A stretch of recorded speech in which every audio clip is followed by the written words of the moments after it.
What you are about to hear may change the way you think about sacred places forever.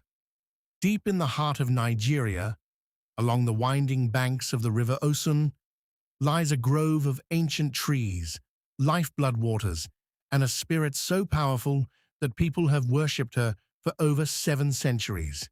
This is the story of Osun Osogbo, the sacred grove, and the goddess Osun herself.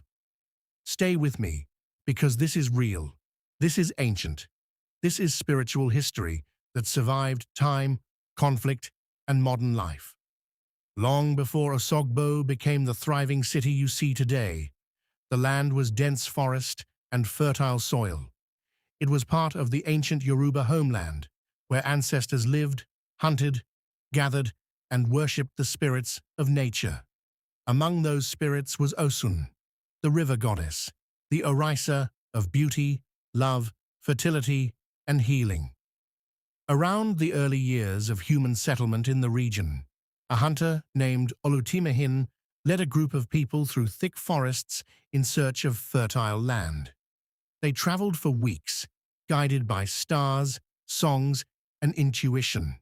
One day, they stumbled upon a river that wound like a silver serpent through green soil.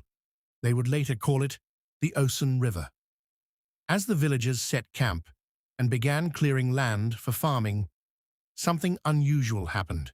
The river glowed with a strange shimmer at dusk, like the surface was alive. Then a voice rose clearly from within the waters, old, calm, and powerful. The voice warned them, "Do not cut down my trees. Do not harm my grove. Respect this place, and I will protect you." The villagers were stunned. They stood silent, unable to tell if it was a dream or a spirit speaking through the moving waters. Olutimehin, the leader, saw something in the river, beyond water and light. He saw meaning.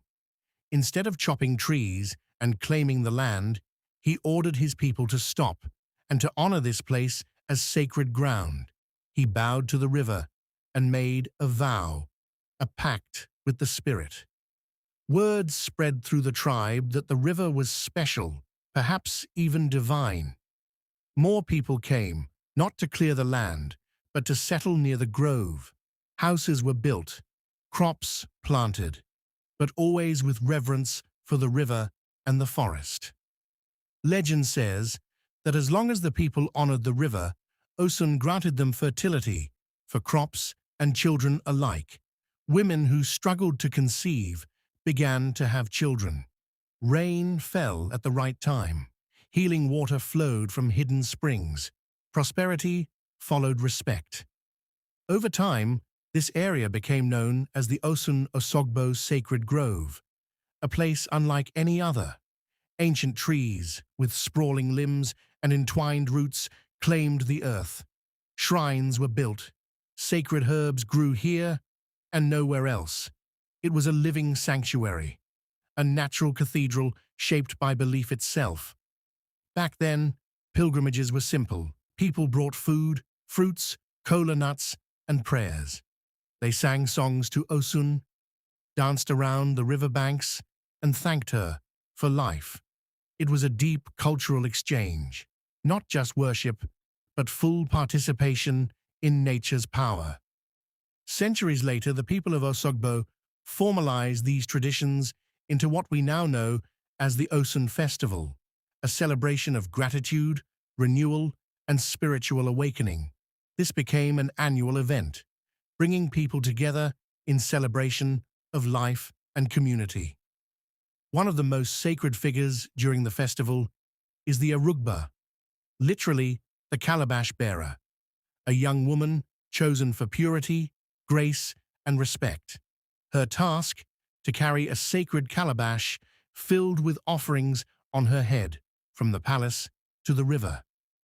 As the Arugba walks, thousands follow her, singing, dancing, drumming. The air becomes electric with spirit. This walk is not just physical, it's symbolic. It represents carrying the burdens of the people, hopes, dreams, and prayers toward the sacred water. At the river, The offerings are laid down one by one. Honey, eggs, cola nuts, palm oil, fruits.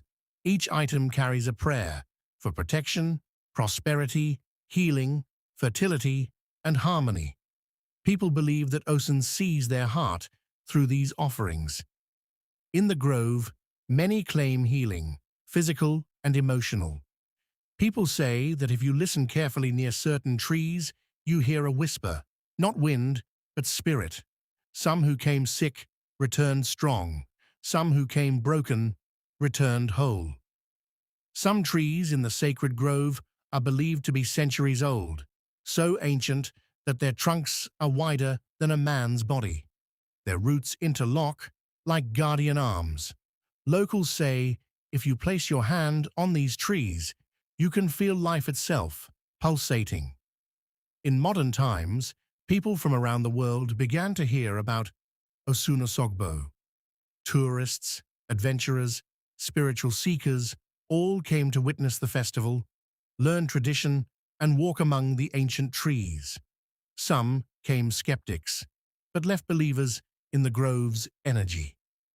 In 2005, UNESCO declared the Osun Osogbo Sacred Grove a World Heritage Site, honoring its cultural and historical importance not only to Nigeria, but to humanity. This recognition protected the grove from urban development and ensured its stories would live on. Today, the grove is more than just tradition. It's identity, a place where past and present meet. Young people come here to remember who they are. Elders come to teach. Visitors come to feel something timeless. Osun still lives here, in water, song, laughter, prayer.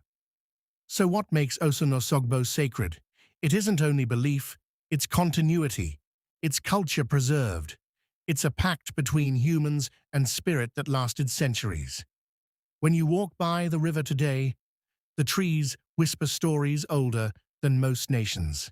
And that is the power of Osun.